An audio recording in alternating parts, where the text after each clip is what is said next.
Hi friends, thank you for joining us. Today we are going to take you to one of our favorite places. It's the happiest place on earth. That's right, it's Disneyland. Come join us for a day on Main Street. Welcome to the journey.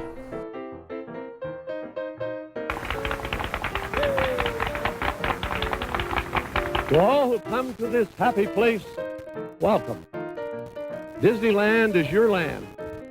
Here age relives fond memories of the past, and here youth may savor the challenge and promise of the future.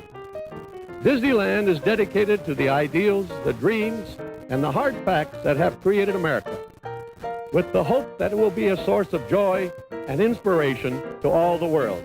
Thank you. As soon as you come through those turnstiles and see that train station, you know that you've come to a slower paced time. Walt wanted you to feel like you were coming into a little town in the 1900s, and when you listen to the music and see the transportation, everything around you just helps you feel like you're in that small town. Main Street is one of our favorite places in Disneyland.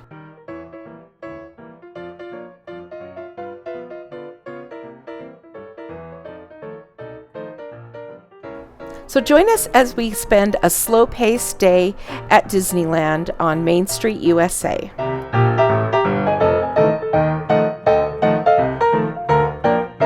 The train station and the trains are one of the original attractions at Disneyland, and one of the first places that we always go when we visit the park. It's fun to go and see all of the details and the things that make up the train station, and to know that Walt Disney was intimately involved in both their design and their construction. The trains carry you around the outside of what used to be the whole of Disneyland. You get to go through Frontierland, and in this particular place you get to see the Rivers of America, which at this point it was the Columbia that was sailing there. Then you go past Fantasyland and Toontown Station. At the end of the train ride, you pass through a tunnel and you get to see two dioramas. First one is the Grand Canyon. It was added in 1958 and was considered one of the key attractions of the train at the time.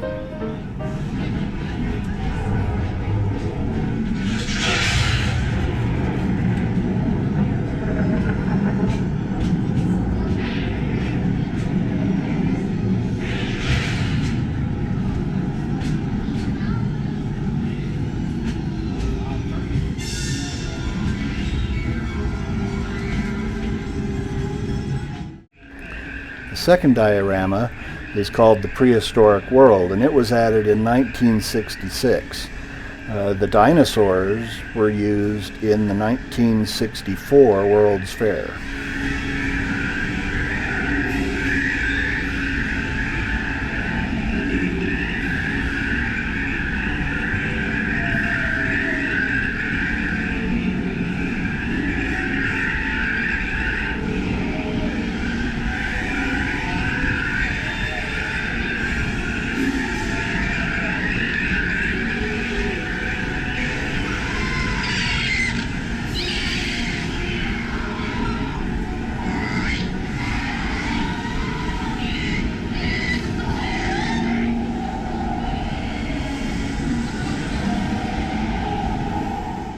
Part of the appeal of the trains at Disneyland are the fact that Walt Disney himself was fascinated by trains and built miniature scale models of trains in his backyard and gave the neighborhood kids rides. In the train station, they have this map that will light up and show you where the trains are currently located around the park. It's kind of a cool way, and if you pay attention, it'll help you to know where the trains are and how much longer you may have to wait. The entrance to the train station is up on a raised platform, and it's an excellent place to sit and kind of watch Main Street. And you're looking over this first hub area, which is also a great place to go and sit because you get to participate and experience a lot of what is happening on Main Street without having to actually go anywhere.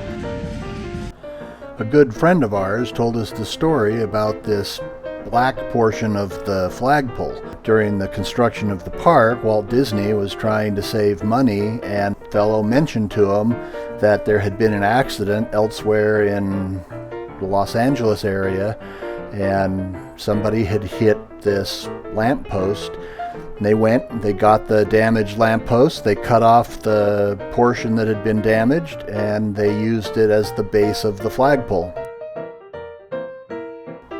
Even in August, we were able to see the patriotic display that had gone up for the 4th of July. They always have some kind of decorations up just to make it look a little bit more festive. It wouldn't be a Main Street without shops, and the first one that we come to is the Disneyland Art Gallery. We've got all different kinds of art here from some of the major Disney artists, and even a fun sketch person to show us how to make that Disney art. You can walk through a couple of different rooms to be able to see all of the different kinds of art that is mostly about the parks within this shop. Next, we're going to come to one of the main attractions that is on Main Street, Great Moments with Mr. Lincoln. Walt Disney loved Abraham Lincoln, what he stood for, and his journey to become president. Inside the theater, you can see a presentation about President Lincoln. In the lobby, you can see some historical displays that tell a little bit more about the history of America. When you're leaving the theater, you enter an area that is also another kind of extension of the Disney Gallery, where they show exhibits of some of the concept art and artwork that was used in the original construction of the park and some of the attractions. They also have one of the original concept models of what the park was going to look like and what the different areas would be that's on display there. We have a huge respect for Walt Disney and the story that he came up with the idea for Disneyland by taking his daughters to Griffith Park to the merry-go-round, and he would sit on this bench and he would think about how he could create a place that would be safe and fun to take his daughters, and that other people would be able to go and have a good time. And ultimately, it is how he came up with the idea of Disneyland. You never know what you're going to see on Main Street. This is so fun to see Pluto dancing with the band, having a great time. Seeing the characters on Main Street is one of the funnest things about being there.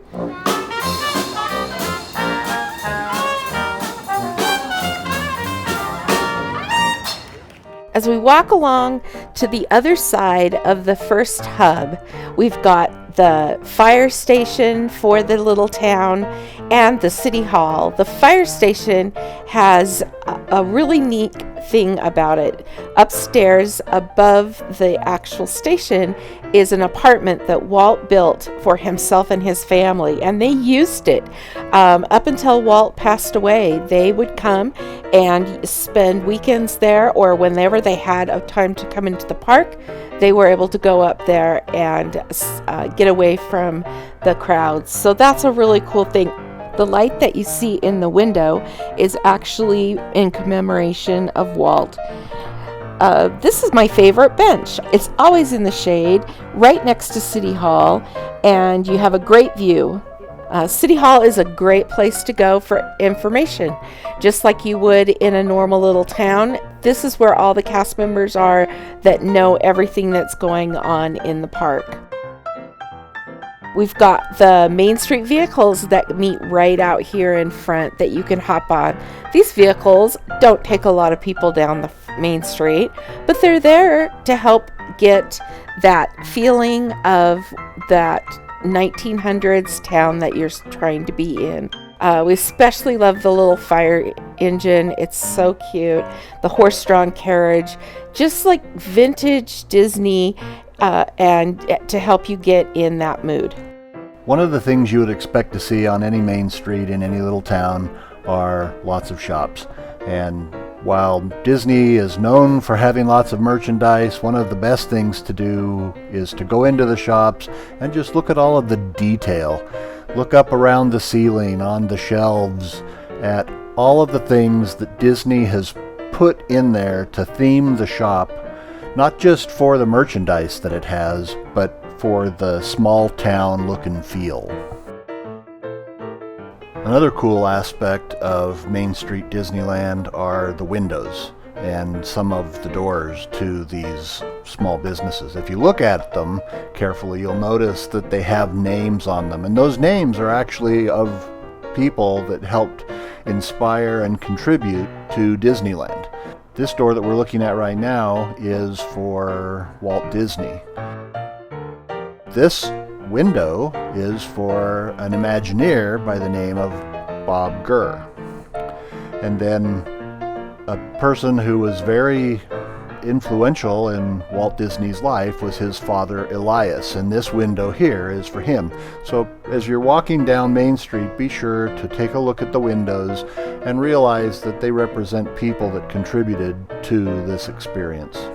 At one point, to help contribute to the small town feel, they had a flower market on Main Street.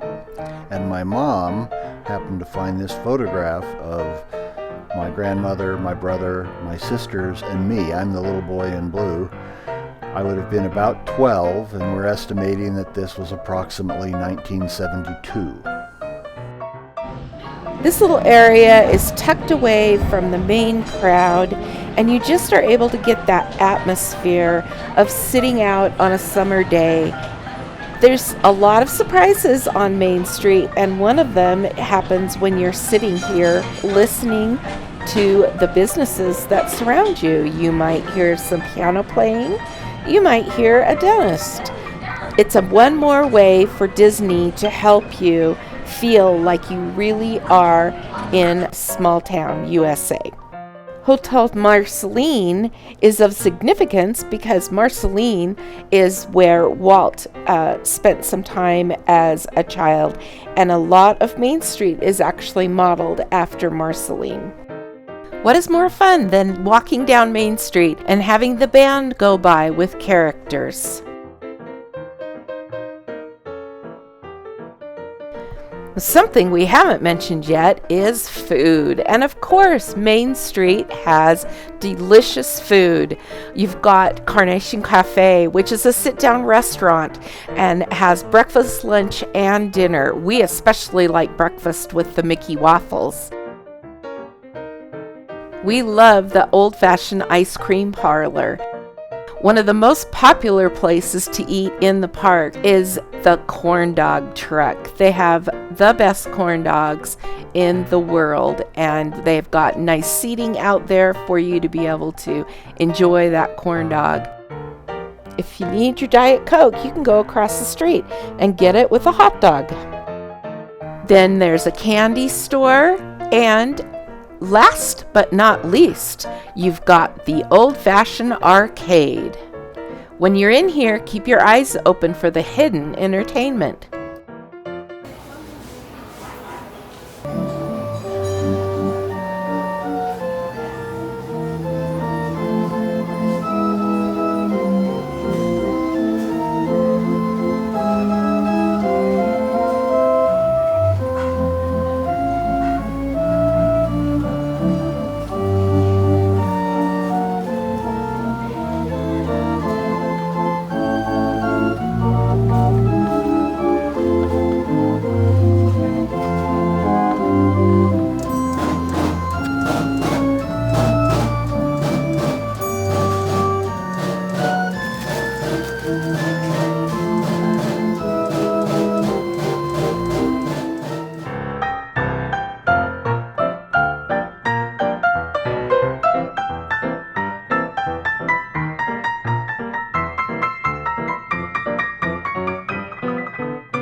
The central hub is basically the centerpiece of the park.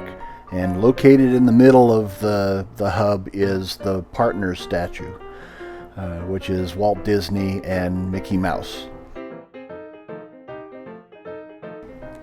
It's a great place to sit, but it's also one of the busier parts of the park. People have to pass through this area to go from one land to another, and then the parades travel around here, and it's one of the best places to watch the fireworks, but then you get large crowds that collect here. One of my favorite places to sit are on these benches. In the morning you're in the shade, and then in the afternoon you move to the other side of the street and you're in the shade there. Or here I moved around the corner and I'm sitting on another set of benches and I watch the horse-drawn trolley go by. Anyway, it's a great place to sit. And if you're careful and you're paying attention, pretty surprising things can happen. I was sitting here one time and people started pointing at my feet. And this mother duck and her ducklings came under the bench, and the one here on the right hopped up on my foot, hopped down on the other side, and then ran off after her mom. I mean, where are you going to see something like that? You'll be satisfied, I know. You will always want to go down where the black-eyed Susans. Disneyland is an amazing place to visit, and we love to go there, but we have to make sure that we say that one of the things that makes Disneyland so much fun are the cast members. They are so talented and so generous. They are really the magic of Disneyland. I think we can take this nice and slow for and sure, whatever take it away.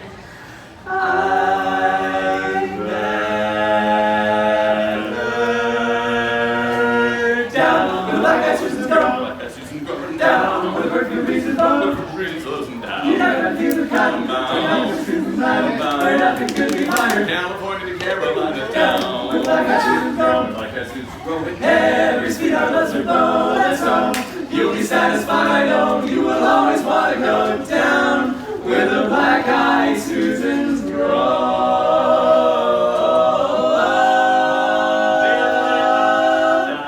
Down where the black-eyed Susans grow. Henry Ford to the bottom of an old tin can, and he went and got a tan with a urinating stand, and then he found a fan with a lot of rubber bands, and the dugout they ran. Oh yeah.